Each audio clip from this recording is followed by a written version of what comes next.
සමගිය හැර අන් සියලු දෙයක්ම සමගි ජන බලවේගය ඇතුළේ තියෙනවා කියන එක තමයි කියන්නේ. සම්පූර්ණ කියන්නේ අර පැත්තෙන් ආපු අයට මේ ආපු අයත් ඇතුලේ හිටපු අයත් අතර කුලල් කා ගැනීම. සමහරු හංගල තමයි විපක්ෂ නායකට තියාගන්න සිද්ධ වුණේ.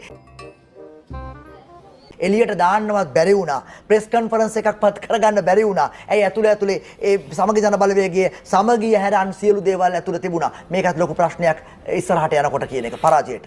බොහොම ස්තුතියි ඔබතුමාගේ අදහස ඉදිරිපත් කරාට. සමගියේ වැදගත්ම අංගයක් තමයි ප්‍රජාතන්ත්‍රවාදය.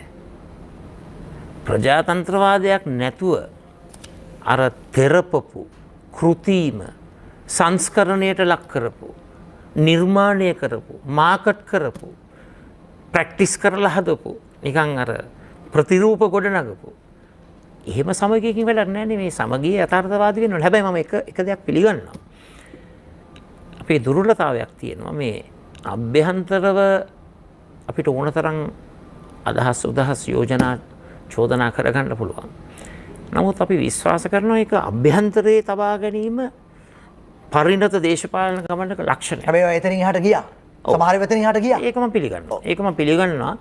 ඉදිරියටවත් එසේ නොවන්නට අපි වග බලා ගන්න. ඔබ පිළිගන්නවද විපක්ෂ නායකතුමනි ඔබතුමාගේ මාධ්‍ය භාවිතාව? ඒ කියන්නේ ජනමාධ්‍ය තුල බරපතල අවසන් කාලවකවානුව තුල චෝදනා එල්ල වුණා. ඒ කියන්නේ ඔබතුමා ඇතැම් ජනමාධ්‍ය මගහැරියා කියන කතාව පිළිබඳව. ඒ නිසා ඒ හරහා අවසන් දින ගණන තුල ඉතාම ලොකු බරපතල තමන්ගේ කැම්පේන් එකට ඔබතුමා විසින්ම ලොකු හානියක් සිදු කරගත්ත ඒ ජනමාධ්‍ය භාවිතාව ස්පර්ශ කිරීම තුල කියන ස්වයං විවේචනයක් කරන අවස්ථාවක් තියෙනවා. මම අවංකවම කියන්නම්. ඇත්තටම අපිට බොහෝම කෙටි කාලවකවානුවක් තිබුණේ මේ ජනාධිපතිවරණ ගමන ක්‍රියාත්මක කරන මේ මැතිවරණ ව්‍යාපාරය. ඒක තුළ විශාල ප්‍රමාණයක් රැස්වීම් තිබුණා. මම හැබැයි පිළිගන්නවා ජනාධිපතිවරණයට පෙර ඒ තිබුණු කාලවකවානුව තුළ මම වැඩියෙන් ඔබතුමන්ලගේ වැඩසටහනට ආවනම් අනිකුත් නාලිකාවල වැඩසටහන් වලට සහභාගී වුණා නම් ඒක වැදගත් මම සිතනවා. ඒ දේ මං සිදු කරේ නැහැ කියන එක මම පිළිගන්නවා. ඇයි මග ඇරුණේ ඒක? ඇයි මග ඇරුණේ? මම ඇත්ත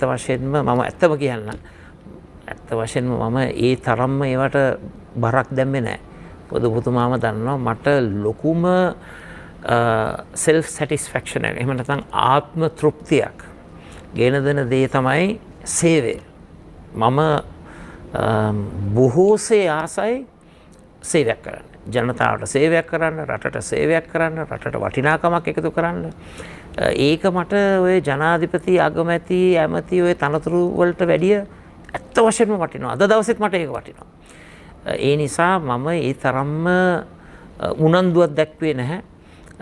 ඒ විවිධ නාලිකාවල වැඩසටහන් වලට යන්න මම ඒ අඩුපාඩුවන පිළිගන්නවා.